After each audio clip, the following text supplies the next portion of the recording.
Alright guys, what's up? We have a new festival. As a matter of fact, we have two new festivals available to us. We have the Fusion Link Festival, and then we also have the U5 Festival. We'll talk about that one later. Right now we have the Fusion Link Festival. We're going to talk about the best decks. Basically, the Fusion Links, that's it. The loner decks, let's take a look at the ones available. Obviously, this is an event kind of focused around pushing Malice. But the loner decks we'll take a look at. We have the Scorching Dragoon, Dragoon, which is a Dragoon deck. This is actually not a bad deck. Very simple. Just summon Dragoon, win. If you go first, honestly, you can win a lot. For a loner deck, it's actually not terrible. We've got Magical Musketeers. Again, not a terrible deck. You can actually mix this with Fiendsmith. If you wanted to make it on your own, you mix this with Fiendsmith. Obviously, take out things like Ties of the Brethren. It's actually not a bad deck to play, especially with Fiendsmith. And then we've got this, which is Metal Foes, which is probably the most underpowered of the three loner decks. But regardless, it's nice that they give it to you for free. All three loner decks are pretty decent. I'd say this one's probably the best. This one would be good if it mixed with Fiendsmith, and then this one is probably the worst of the three. Now I'm going to show you guys the decks that I have available to the constructed decks. But before we get to that, would you like to make your Master Duel experience a whole lot better? Are you ready to take your Yu-Gi-Oh! Master Duel Play experience to a new level? The Untapped GG Companion is here for you. Use the deck tracker to know exactly what cards you have in your deck, and to go over any cards you aren't familiar with yet by hovering over them. It instantly updates when you draw a card, and automatically hides if you check your extra deck or graveyard. This is the perfect tool to help you master a new deck. The Untapped GG Companion also lets you import decks directly into the game in seconds. Copy any YDK or YDKE deck string, create a new deck in-game, click the Start Auto Import button, and let us take the wheel. Once the duel is over, check your win rate on your personal stats page. Brag among your friends and share your decks so they can import them into the game too. Start your path to master today by downloading the Untapped GG Companion at ygom.untapped.gg. Okay, so here are the constructed decks. First off, we're starting with Melodius here. Melodius is a pretty decent deck. It usually is like, it's not quite a meta contender, but it is probably like a tier 2, tier 3 deck. More likely like a tier 3 deck.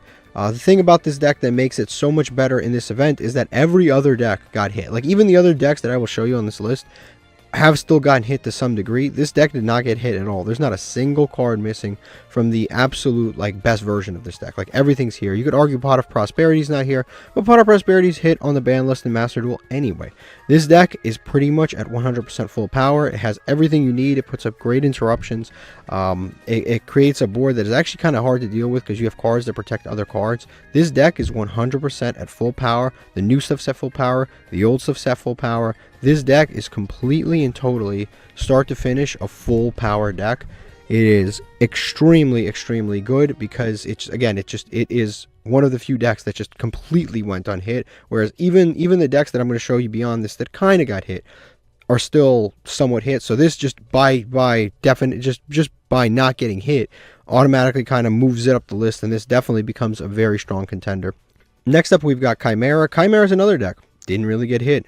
This is a deck that kind of flies under the radar. It's a very strong deck, but it's not strong enough to beat, in most situations, Malice. It has a tough time beating like Malice and full power Blue Eyes and stuff like that on the regular meta ladder. But because we are playing in a festival and those decks did get hit to the degree that they got hit, this automatically kind of moves up because Malice missing a bunch of cards is not as good as Chimera at absolute full power. That's just how strategies go. This is obviously, it's a fusion strategy. A lot of them protect themselves from battle, so neither player can destroy them. So in grind games, you can really get stuck. Like, make your opponent get stuck where you just like put a monster on board. They don't, like, they're in a slow down game state. They can't really put enough on the board to like get over it. You can buy yourself some time. Obviously the fusions are really good. The boss monster is really, really strong. This basically, and the second this hits the board, if they don't have like a way to stop it, you're ending the game because this attacks multiple times. This card is extremely, extremely good for ending games. And in general, just the recursion engine, the graveyard negates, all of that is just very, very strong in this deck. I would certainly recommend it if you already have it sitting around. Next up is Branded. Branded is one of those decks that actually did get hit, but because it is the best fusion deck ever printed, it's still very good. It's between this and tearlaments. They've both gotten, Branded has gotten more support, so it's like you could argue it's better than tearlaments. But tearlaments is so hit, even just naturally, that it's a tough comparison. Branded is probably not as good of a deck as Tearlaments, but Tearlaments is very much hit. But Branded is probably the most supported fusion deck ever printed in the game of Yu-Gi-Oh! It has so many boss monsters, so many starters, so many extenders. It has so many different ways to play it. It is hit to some degree. We're missing 2 Alubers. Super Poly got hit. Branded Fusion's always hit, so that doesn't really count. But like as you can see here, most of the archetype is at 3, with the exception of Aluber. Most of everything is at 3. It's basically at full power other than missing the 1 Aluber. You can always replace Alubers with Spring Gans kits.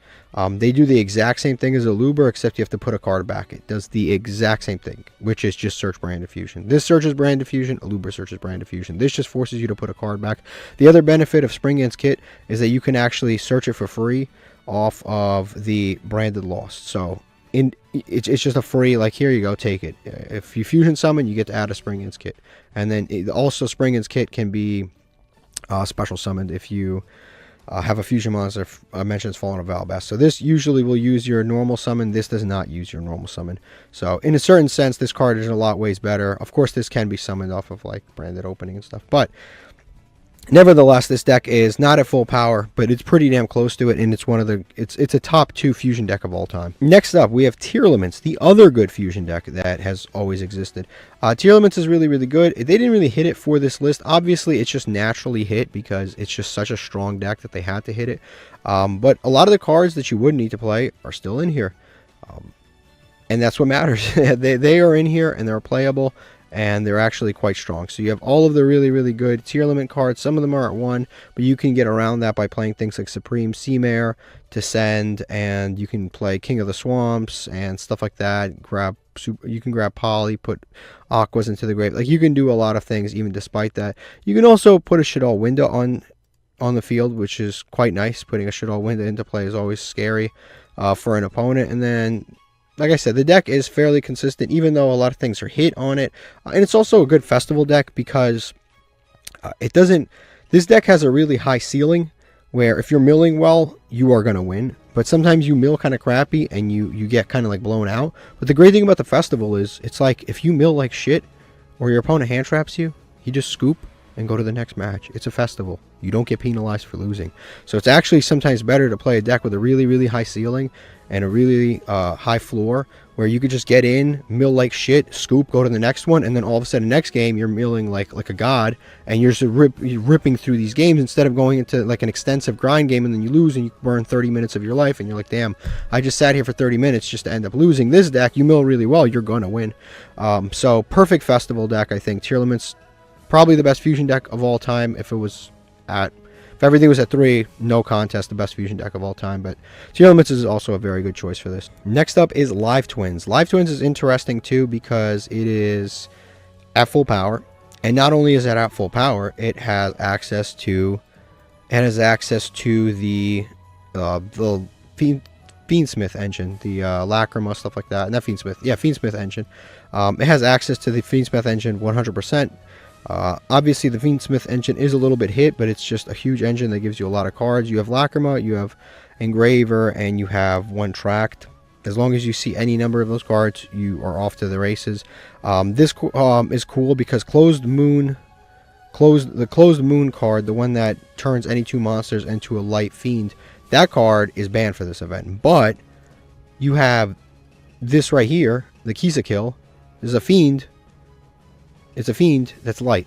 So this right here is full Fiendsmith combo. You just like use 2 of you normal summon out any one of these 2 little girls. You summon this little girl, it summons this little girl. You turn these 2 little girls into this little girl, and then this little girl does full Fiendsmith combo.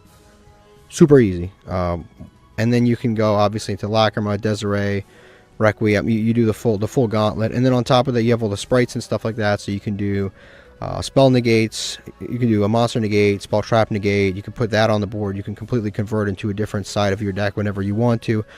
Sprite Elf, not hit at all. Not hit on the ban list, not hit in Master Duel. Here to play, here to stay.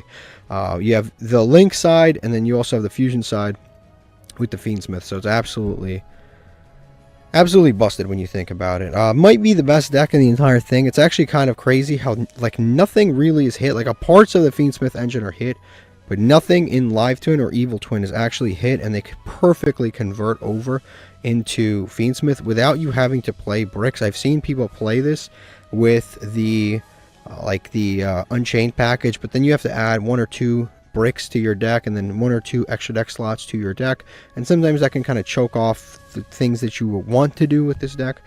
So it's cool that you can just kind of play this at full power. This might actually be the best deck in the entire thing, but that is what I think are the top 5 decks. If I missed a deck, please let me know in the comment section down below, and thank you for watching. La la la la la la la la la.